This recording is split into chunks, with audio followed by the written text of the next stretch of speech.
नमस्कार दोस्तों। आज पश्चिम बंगाल की राजनीति में जो कुछ घट रहा है वो सिर्फ एक नेता के बगावत की कहानी नहीं है।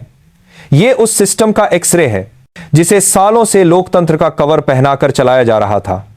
आज उस कवर के नीचे छिपा हुआ सच बाहर आ रहा है और इस सच का नाम है सत्ता का अहंकार, वोट बैंक की राजनीति और उसी राजनीति से पैदा हुआ विद्रोह।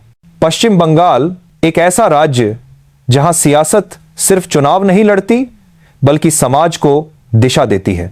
लेकिन सवाल यह है कि पिछले 14 सालों में बंगाल को दिशा मिली या सिर्फ ध्रुवीकरण? आज इसी सवाल के बीच खड़ा है एक नाम, हुमायूं कबीर।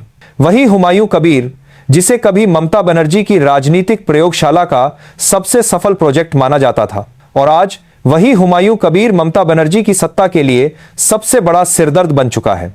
राजनीति में अक्सर कहा जाता है कि दुश्मन बाहर से नहीं अंदर से पैदा होते हैं, और बंगाल में यही हो रहा है। जिस नेता को ममता बनर्जी ने आगे बढ़ाया, जिसे मुस्लिम समाज में टीएमसी का चेहरा बनाया, जिसे ताकत दी, मंच दिया, संरक्षण दिया, वही नेता आज खुलेआम ममता बनर्जी के शासन पर सवाल खड़े कर रहा है। सवाल सिर्फ सत्ता पर नहीं है, सवाल नीयत पर है। हुमायूं कबीर कोई बाहरी चुनौती नहीं है, वो किसी दूसरी पार्टी से आयात किया गया नेता नहीं है, वो ममता बनर्जी की राजनीति का ही प्रोडक्ट है। मुर्शिदाबाद की गलियों से निकला हुआ वो नेता जिसने जमीनी राजनीति की भाषा सीखी, जिसने समझा कि बंगाल में चुनाव कैसे जीते जाते हैं, और सबसे अहम बात, जिसने मुस्लिम वोट बैंक की नब्ज को बहुत करीब से देखा है। यही वजह है कि उसका विद्रोह ममता बनर्जी के लिए साधारण नहीं है। यह विद्रोह टीएमसी के उस कोर सपोर्ट को चुनौती दे रहा है जिस पर पूरी पार्टी खड़ी है। वो सपोर्ट जिसने ममता बनर्जी को 3 बार मुख्यमंत्री बनाया, वो सपोर्ट जिसे आज तक अटूट माना जाता था। लेकिन राजनीति में कोई वोट बैंक स्थायी नहीं होता। जब तक आप उसे सम्मान देते हैं तब तक वो आपके साथ रहता है। जिस दिन वो खुद को इस्तेमाल किया हुआ महसूस करने लगे, उसी दिन दरार पड़ जाती है। हुमायूं कबीर इसी दरार की आवाज बनकर उभरा है। उसका आरोप सीधा है, तीखा है और खतरनाक है। वो कहता है कि ममता बनर्जी ने मुसलमानों को सिर्फ डर दिखाकर अपने साथ रखा, विकास का सपना दिखाया लेकिन जमीन पर कुछ नहीं दिया। शिक्षा में पिछड़ापन, रोजगार की कमी, इलाकों में अपराध और ऊपर से राजनीतिक गुंडागर्दी, यह सब उस समुदाय को मिला जिसने सबसे ज्यादा वोट दिया। अब सवाल उठता है, अगर ये आरोप सही हैं तो ममता बनर्जी अब तक क्यों चुप थी, और अगर ये गलत हैं तो हुमायूं कबीर को इतनी खुली छूट क्यों मिली कि वो मस्जिद की नींव रखकर राजनीतिक संदेश दे सके। दरअसल यही वो मोड़ है जहां बंगाल की राजनीति एक खतरनाक दिशा में मुड़ती दिखाई देती है। धर्म, आस्था और भावनाओं को राजनीतिक हथियार बनाया जा रहा है। बाबरी मस्जिद जैसे मुद्दे को दोबारा उछालना सिर्फ एक धार्मिक कदम नहीं है, ये एक सोची समझी राजनीतिक रणनीति है, और इस रणनीति का सीधा निशाना है मुस्लिम वोटों का ध्रुवीकरण।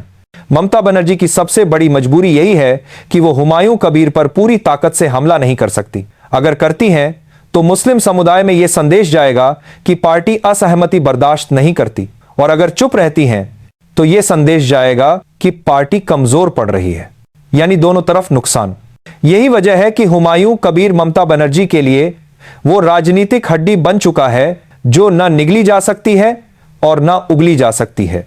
अब जरा सोचिए, मुर्शिदाबाद, मालदा, उत्तर दिनाजपुर जैसे जिले जहां मुस्लिम आबादी निर्णायक भूमिका निभाती है, अगर यहां 5 से 7% वोट भी टीएमसी से खिसकता है तो पूरा चुनावी गणित बदल सकता है। और यही वो गणित है जिससे ममता बनर्जी सबसे ज्यादा डरती हैं। बीजेपी को शायद कुछ करने की जरूरत भी न पड़े। विपक्ष की सबसे बड़ी मदद अक्सर सत्ता के भीतर से आती है, और बंगाल में यही हो रहा है। एक तरफ बीजेपी हिंदू वोटों को एकजुट करने की कोशिश में लगी है, दूसरी तरफ मुस्लिम वोट बैंक बिखरने की कगार पर है। ओवैसी की पार्टी, लेफ्ट, कांग्रेस और अब हुमायूं कबीर सब अपने अपने हिस्से की कोशिश में है। इस बिखराव का सीधा नुकसान किसे होगा? जवाब साफ है, तृणमूल कांग्रेस। ममता बनर्जी का शासन पहले ही जंगल राज के आरोपों से घिरा हुआ है। अपराध, भ्रष्टाचार, राजनीतिक हिंसा, यह सब बंगाल की पहचान बनती जा रही है, और अब उसी शासन के भीतर से आवाज उठ रही है। हुमायूं कबीर का विद्रोह सिर्फ राजनीतिक नहीं है, यह एक संकेत है कि टीएमसी के अंदर असंतोष गहराता जा रहा है। सबसे दिलचस्प बात यह है कि हुमायूं कबीर खुद को किसी एक पार्टी का दुश्मन नहीं बता रहा। वो कह रहा है कि वो टीएमसी और बीजेपी दोनों के खिलाफ है। यानी वो खुद को किंग मेकर की भूमिका में देख रहा है और बंगाल जैसे त्रिकोणीय मुकाबले वाले राज्य में यह भूमिका बेहद खतरनाक होती है। राजनीतिक इतिहास गवाह है, जब भी सत्ता में बैठे नेता अपने ही बनाए नेताओं की आवाज को दबाने की कोशिश करते हैं तो वही नेता सबसे बड़ा संकट बन जाते हैं। ममता बनर्जी के सामने आज वही संकट खड़ा है। अब सवाल यह नहीं है कि हुमायूं कबीर कितनी सीटें जीतेगा, सवाल यह है कि वो कितनी सीटें हरवाएगा।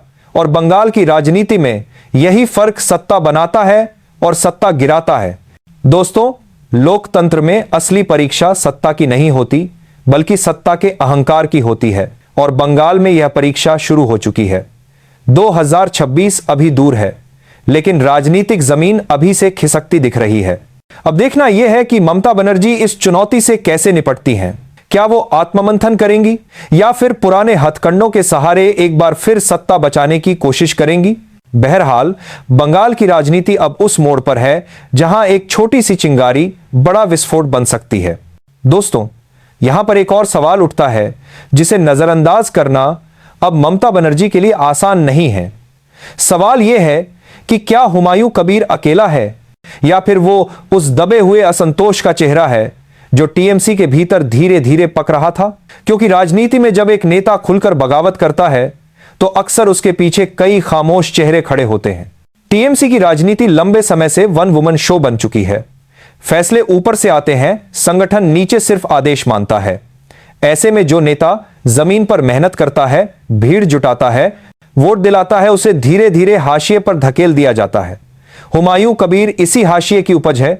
वो साफ कह रहा है कि पार्टी में अब मेहनत नहीं, रिश्ते चलते हैं और यही आरोप ममता बनर्जी की राजनीति को सबसे ज्यादा नुकसान पहुंचाता है। अब जरा उस संदेश को समझिए जो हुमायूं कबीर मुस्लिम समाज को देना चाहता है। वो कहता है कि डर की राजनीति बहुत हो चुकी, बीजेपी का डर दिखाकर सालों तक वोट लिया गया, लेकिन बदले में क्या मिला? अगर यह सवाल मुस्लिम युवाओं के मन में गहराने लगा तो ममता बनर्जी की सबसे मजबूत दीवार दरक सकती है। बंगाल में बेरोजगारी सिर्फ आर्थिक समस्या नहीं है, यह सामाजिक असंतोष का कारण बन चुकी है। पढ़ा लिखा युवा जब नौकरी के लिए भटकता है और देखता है कि सत्ता से जुड़े लोग मलाई खा रहे हैं तो वो सवाल पूछता है, और जब सत्ता उन सवालों को दबाने लगती है तो नेता पैदा होते हैं हुमायूं कबीर जैसे। ममता बनर्जी की सबसे बड़ी कमजोरी यही बनती जा रही है कि वो हर असहमति को साजिश मान लेती हैं। लेकिन राजनीति में हर सवाल साजिश नहीं होता, कभी कभी सवाल आईना होता है और हुमायूं कबीर आज वही आईना बनकर खड़ा है जिसमें टीएमसी को अपनी असली तस्वीर दिख रही है। अब अगर बात 2026 की करें तो मुकाबला सिर्फ पार्टियों के बीच नहीं होगा बल्कि भरोसे के बीच होगा। सवाल यह नहीं रहेगा कि कौन बीजेपी को रोक सकता है, सवाल यह होगा कि किस पर भरोसा किया जाए। और भरोसा वही जीतता है जो सम्मान देता है। बीजेपी को बंगाल में सत्ता पाने के लिए शायद इससे बेहतर मौका नहीं मिल सकता। बिना ज्यादा मेहनत किए विपक्ष की कमजोरी उसका रास्ता आसान कर रही है। मुस्लिम वोट बैंक का बिखराव और हिंदू वोटों का ध्रुवीकरण, यह संयोजन ममता बनर्जी के लिए सबसे खतरनाक है।